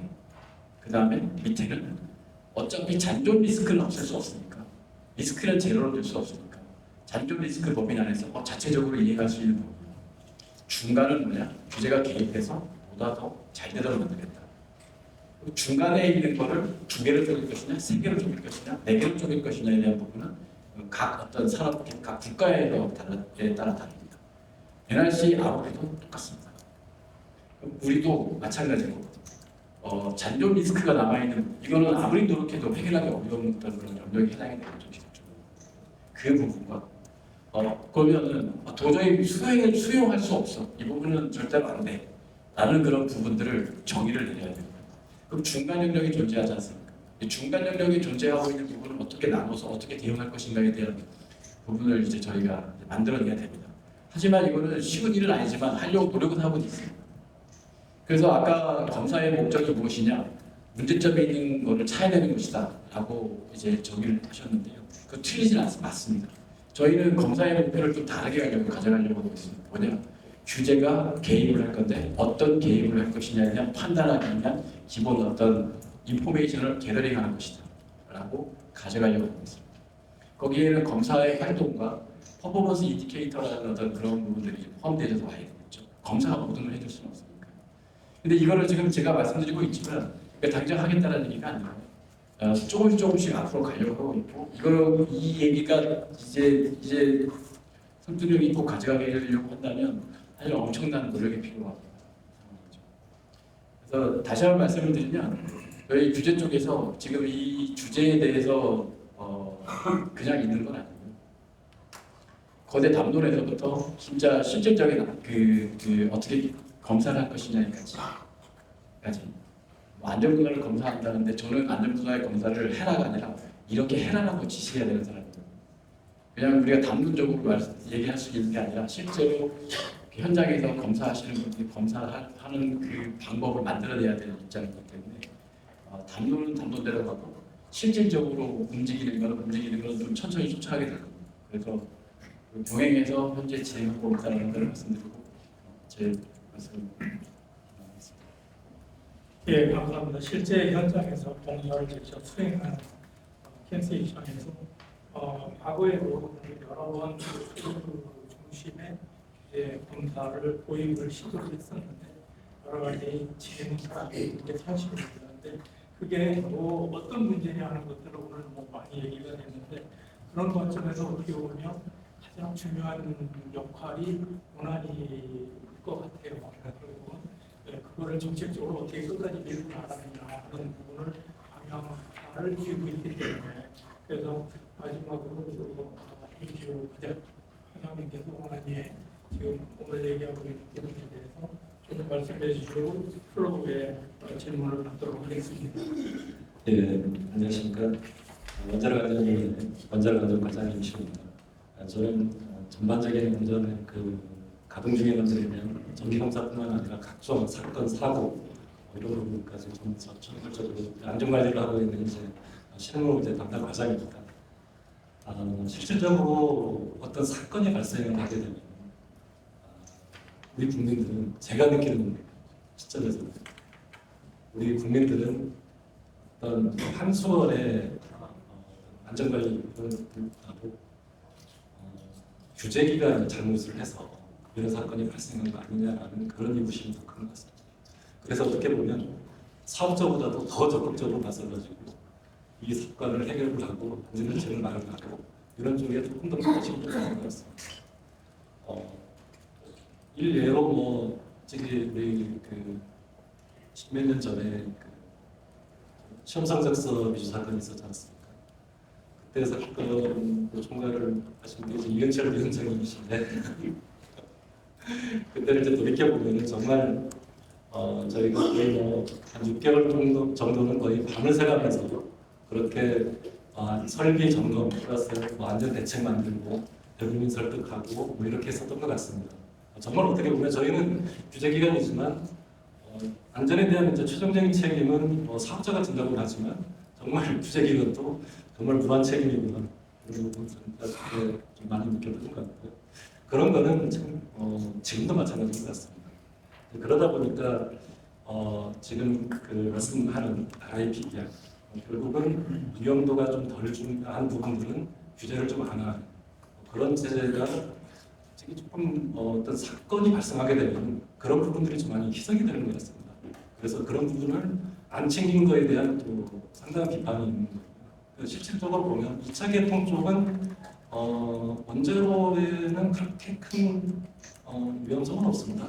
하지만 2차 개통 쪽에서 계속적으로 사건이 발생하는데 규제기관에서 만약에 그거를 안 보고 아니면 조금 이제 속된 말로 좀 대충 보고 이런다 그러면은 우리 국민들이 가만히 있겠느냐? 과연 정부는 이런 상황에서 제대로 이렇게 대응할 수 있느냐 그런 부분들이 좀 계속 필요했고 그러다 보니까 RIPBR을 하려고 하다가 좀 뭉치고 하려고 하다가 뭉치고 결과적으로는 또 후쿠시마 사건이 났고 숑성스 리조가 사건이 나면서 전반적으로 한 7년 정도 계속적으로 이런 상태인 것 같습니다. 하지만 이제 김전 단장께서 말씀한 것처럼 최근에 우리 법령에 이제 변화를 줘가지고 상시검사 체제를 이렇게 도입을 했습니다. 상시검사 체제에 대해서 아까 검사님이 좀 말씀하셨는데 상시검사를 하게 되면 한손에 아까 유상 차장님 말씀하신 것처럼 1년 내내 검사를 합니다. 그러다 보면은 실질적으로 그 안에 발전소에 계시는 분들은 많이 부담이 되실 수도 있을 것 같아요. 어떻게 보면은 뭐 계속 검사 자료를 내야 되는 그런 상황이 될 수도 있겠다는 그런 부분도 있으실 것 같고 그래서 저희가 킹스하고 좀 많은 논의를 했고요.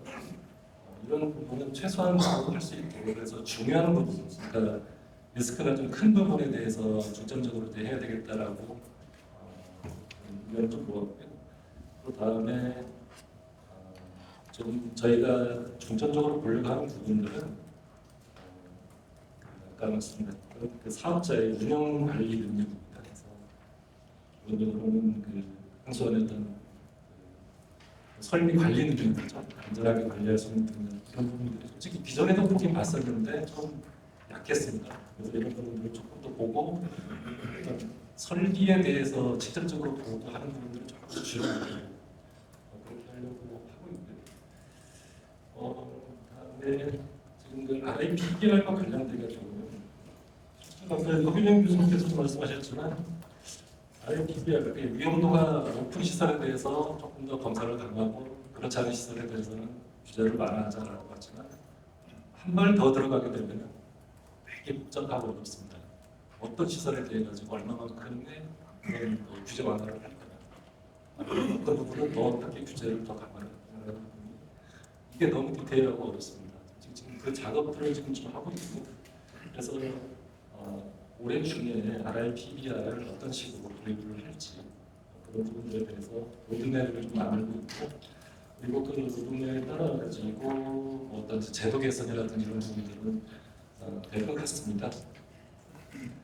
근데 뭐 바로 이렇게 하기에는 조금 어려운 부분들이 좀 있는데 일본도 지금 20년 4월에 이렇게 제도를 개선해가지고 RIPBR을 도입하고 있지만 지금도 들어보면은 시행착오가 좀 있는 것 같습니다. 일본도 결국은 정기검사 체제, 그러니까 합격, 불합격이라는 어떤 체제 하에서 움직이고 있다가 갑자기 그런 합격, 불합격 체제를 없애버리고 RIPBR가 되게 좀 혼란이 좀 있는 겁니다. 현장에서도 이게 과연 적절한 건지에 대해서 판단들이 좀 안 쓰는 경우도 좀 있는 것 같고 그래서 그 일본 사례들이라든지 지금도 좀 중국에서 그런 그 RIPBR을 좀 도입한다고 했는데 좀 중국 사례를 거기에서 나타나고 있는 시행착오적인 문제 이런 부분들까지 조금 더 종합적으로 보면서 우리가 이 RIPBR을 어떤 식으로 그 제도화를 할지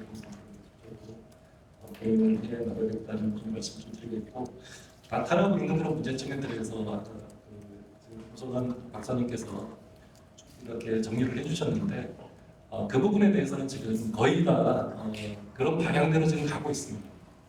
그래서 어떤 그 인적으로 이런 부분들, 운영관리 능력 이런 부분들에서 중점적으로 이렇게 하는 부분들이라든지 대부분의 방향은 저희하고 이제 같은 이렇게 그 연구기가 있는 것 같습니다.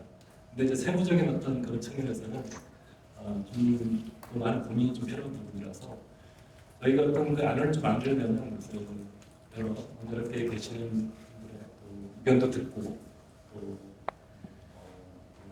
현장의 또 애로사항도 듣고 이런 식으로 하면서 제도를 계속적으로 좀 보완해 나가는 그런 방향으로 진행하겠습니다.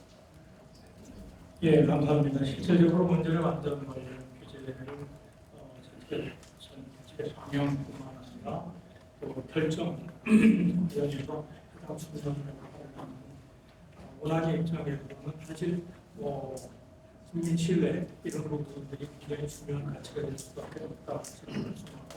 실질적으로 규제 개선을 위한 로드맵 작성이라든가 또 방향은 이쪽으로 맞춰가고 있다는 말씀을 해주셨습니다. 아마 10도의 차이입니다. 좀 빨리 갔으면 좋겠는데 이제 아무래도 규제 입장에서 조금 더 여러 가지 두들기고 가야 되는 게 있어서 그런 것 같은데요. 아마 뭐 시간이 많지 않아서 몇 분만 지금 질문을 받겠습니다. 근데 하나 우선 제일 먼저 가운데서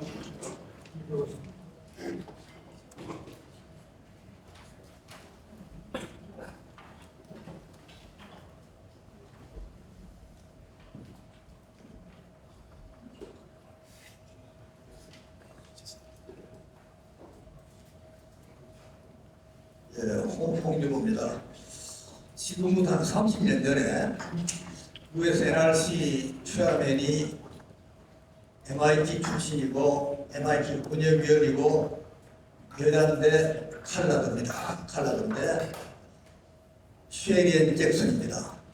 제가 한국전력에 있을 때 한 6시간 반을 헬기로 울진 오리원전의 본부 창원을 둘러본 적이 있습니다. 그런데 나중에 울진에 와서 이런 얘기를 해요.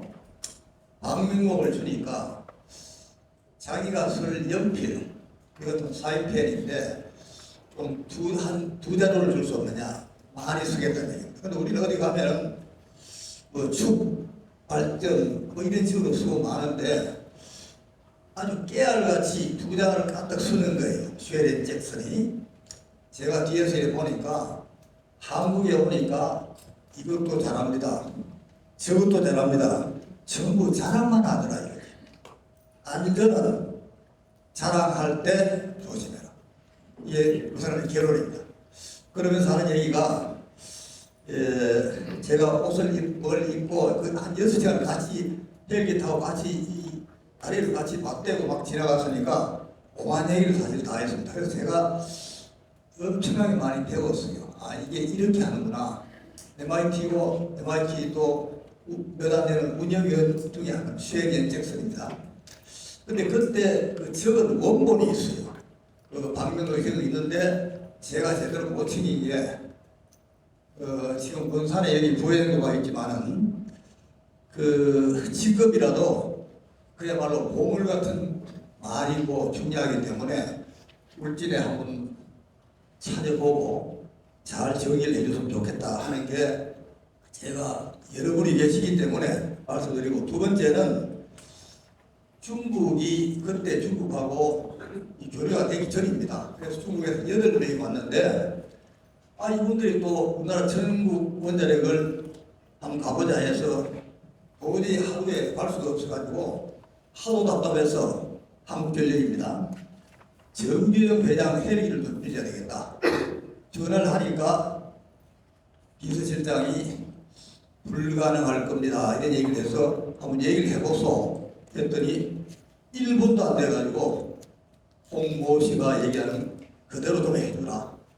그래서 했는데 지금 그 중국의 굴기, 원자력 굴기에 8명이 대표 중에 대표들입니다. 전부 다. 그래서 아마 우리도 이게 공부를 시키고 인물을 부여하고 하는데 좀 잘해야 되겠느냐, 그런 얘기를 해보겠습니다.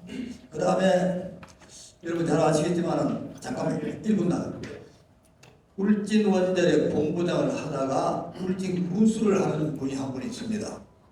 송병목인데 삼성 엔지니어링 출신입니다. 그런데 이분이 지금 깨끗한 수소를 만들기 위해서 엄청나게 노력을 합니다. 그래서 아까 황 사장 말씀이 10메가 고온 물저기분의 얘기 나오는데 가능하면 SMR을 ISMR이든 뭐든 간에 좀 특별히 해가지고 우리나라가 수소로서 상업화되고 생산된다. 이걸 좀 적극 지원해 줬으면 좋겠다는 생각고 시간이 고맙습니다.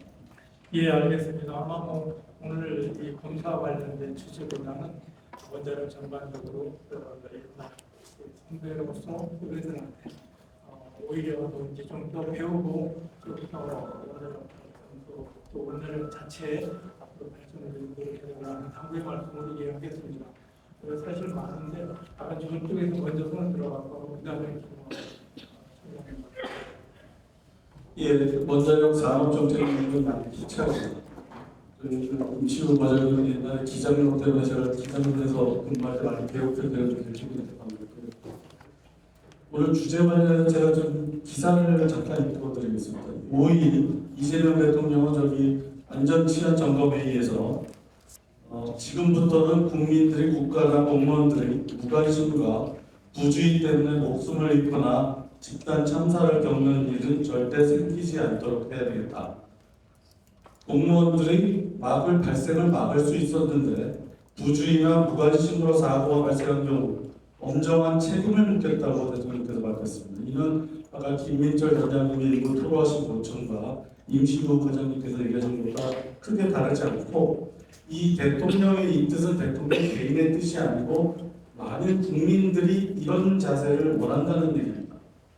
이 RIPDR은 아까도 말씀하셨듯이 20년 동안 PSA를 하고 CDF, LER 같은 우리 원자력의 얘기로만 계속 소통을 했었죠.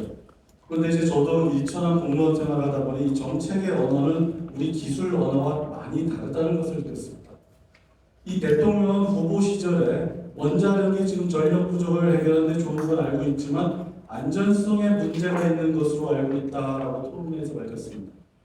이 얘기는 지금 이 정책 결정자들에게 이 확신을 줄 수 있는 언어를 원자력 쪽에서 만들어내지는 못하고 있다는 걸로 저는 해석을 하고 있고, 우리가 아무리 내부적으로 이 기술적으로 훌륭한 것이라고 얘기를 해봐야 이 정책적인 철학을 바꾸는 데 도움이 안 되었다는 것을 반증한다고 생각합니다. 그리고 이 원자력은 우리가 볼 때는 원자력의 이 규제가 선진적인 것 같지만은 나라 전체를 보면은 원자력 규제는 국민 전체의 안전을 담보하는 규제의 극히 일부가 되겠습니다. 지금도 행안부에서는 산불이 나면은 전 공무원을 동원시켜서 산불을 감시를 시킵니다.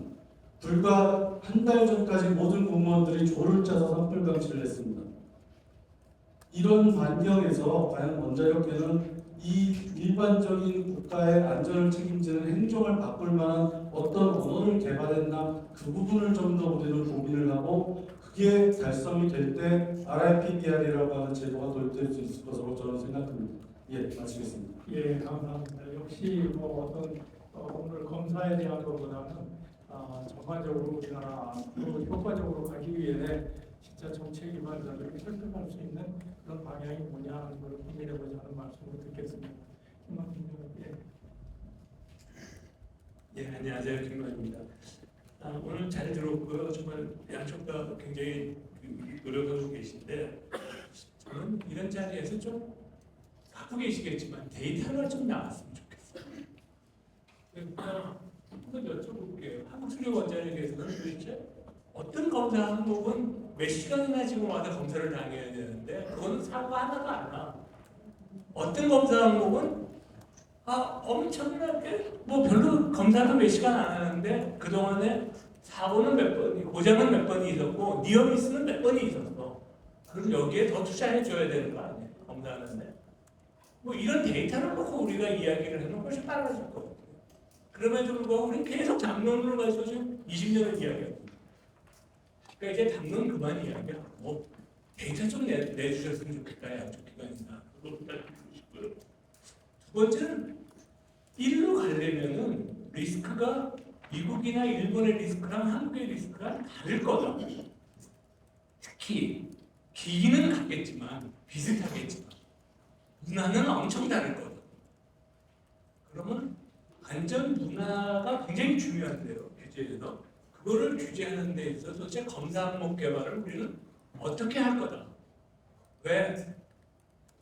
우리가 소통이 미국 나라보다 잘 된다고 보세요? 안 된다고? 일단 우리가 일하시는 분들의 준법 정신이 일반적으로 높다고 보세요? 낮다고 보세요? 이런 관점에서 데이터를 제시하고 이런 검사 항목들에 대해서는 우리가 좀 더 신경을 써야 될 테니까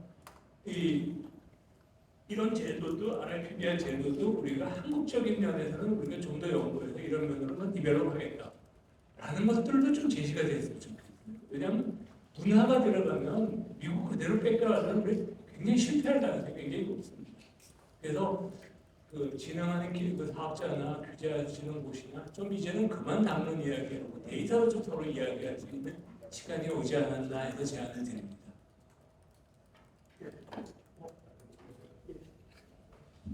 짧게 좀 답변드리겠습니다. 실질적으로 이제 데이터 부분에서 지금 그 고장 데이터라든지 그런 부분을 채울 이용의 대상으로 지금 상시 검사를 하고 있는데 그쪽에서 지금 데이터들을 좀 실질적으로 데이터가 맞는지 실질적으로 이제 한전에서 그 데이터를 좀 관리를 하고 있는데 우리나라의 킨스가 가서 그래서 실제 데이터가 맞는지 좀 확인을 하려고 그래서 실질적으로 사용할 수 있는지 그런 것까지 좀 확인을 하고 할 계획이죠. 그래서 아까 또 이제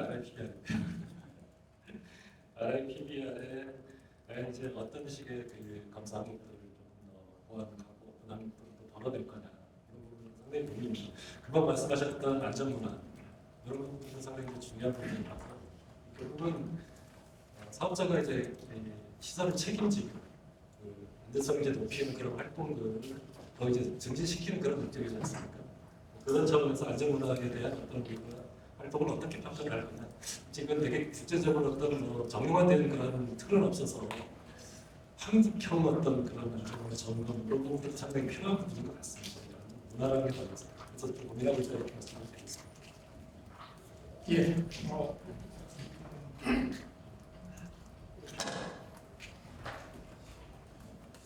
네, 서울대 이종호입니다.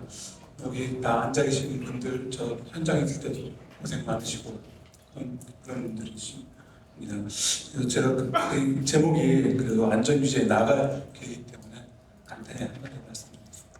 오전에 황주 사장님 하셨을 때 너무 기쁘고 막 그랬는데 안전유지하면 답답합니다. 근데 왜 그러니 정말 다 고생하고 계시거든요. 모든 엔티티들이. 근데 저는 제가 미국의 RIC 규제정보에 참여해봤는데 이제 좀 더 우리가 그 2010년대 비리라든지 인증 이런 문제 때문에 상호의 어떤 커뮤니케이션에 이런 게 좀 처음에 어려웠습니다. 이제는 시간이 많이 지났기 때문에 저는 모든 산업에 저는 현장에 답이 있다고 생각합니다. 이거 그 한소원하고 호신탄하게 얘기할 수 있는 그런 게 잘 됐으면 아까 임시우 과장님 정말 어려운 자리 나오셨다고 했는데 그게 아니고 편한 자리 나오고 얘기 듣는 그런 분위기가 됐으면 합니다. 저는 그게 앞으로 우리 규제 또 발전하고 여러 가지 이해관계 문제를 해결할 수 있다고 생각합니다. 예, 감사합니다. 너무 치열되는 것 같아서 발언 안 하려고 했는데 지금 이제 개선점을 좀 찾자는 게 목적일 텐데 사실 이 안전이라는 것이 크게 보면은 하드웨어하고 휴먼 에러 두 쪽으로 갈리잖아요. 그래서 지금 이제 오늘 오 박사가 발제한 것은 하드웨어 쪽에 대해서 얘기를 하시다가 나중에 제대로 갔는데 하드웨어 경우는 지금 계산할 점이 많아요. 근데 아까 김민철 단장이 뭐 사람이 부족하고 시간이 없어서 이런 얘기는 하면 안 되는 거 아니에요? 그렇다면 개선점을 찾아가야 되고 지금 얼마나 컴퓨터가 발전하고 AI가 발전하고 그런데 데이터는 사람 분석 안 해도 돼. 근데 아까 임 과장이 얘기했지만 2013년대 부품 문제 생겼을 때 깜짝 놀란 게 데이터가 전부 페이퍼로 돼 있어요. 그러니까 그걸 전수조사하려니까 시간이 많이 걸리고 그게 만약에 전산화돼 있었더라면 정말 훨씬 더 시간 적게 걸리고 적은 인원이 할 수 있었을 거라는 거예요. 그래서 한소원 같은 분들 기차하고 싶으면은 이런 데이터들을 전부 좀 정리하는 방법을 좀 개선을 하는 거 이게 첫째 것 같고 MR제도 도입 못하는 건 지난번 회의에서도 얘기 드렸지만 MR제도 같은 건 빨리 도입하면 이게 저절로 만약에 되지 않을까 싶고 그다음에 뭐 휴먼에러 좀 제가 나중에 기회가 있으면 말씀드리겠습니다.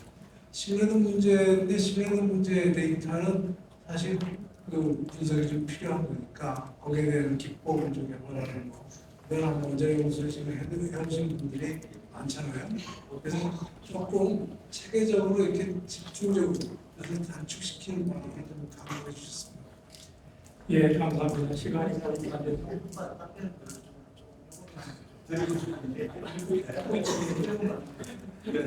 위원장님 마이크 없이 위원장님 말씀하신 그 부분에 대해서는 당연히 이제 저희가 그래서 이제 저희가 이제 엔지니어링 제도라고 저희가 해서 2000년대 초반에 이제 도입을 해서 그런 프로그램들을 저희가 계속 좀 이행을 하고 있었고요. 위원장님 말씀하셨던 이제 그때 뭐 유조라든가 이런 것들이 벌써 10수년 전이고 그러면서 이제 그런 부분들의 데이터 부분은 사실 그때보다는 지금 굉장히 많이 낮았다라고 말씀드리고 싶고 필사하고 이제 원하냐고도 지금 이제 RIPBR 이야기하면서 이제 MR 쪽에 있는 쪽도 이야기가 되고 있는데 그거를 위해서는 결국은 한수원에서 데이터 가지고 잘 되고 정비 기준이나 이런 좀 풀어가야 해서 필사에서도 계속 그런 부분을 보고 있습니다. 그래서 굉장히 데이터 수준은 좀 설계했다는 말씀을 드리고 싶습니다. 예, 감사합니다. 시간이 없어서 사실 어제 죄송합니다. 말씀드리고 하겠습니다. 사실 리스크인 펀드 뭐 규제를 얘기할 때 제일 강의 드는 게 PSA를 어떻게 활용하느냐인데 PSA는 우리나라에서 보면 사실 우리나라가 일찍 떨어지질 않아요. 상당히 일찍 우리도 시작으로 뭐 굉장히 많이 시도를 했습니다.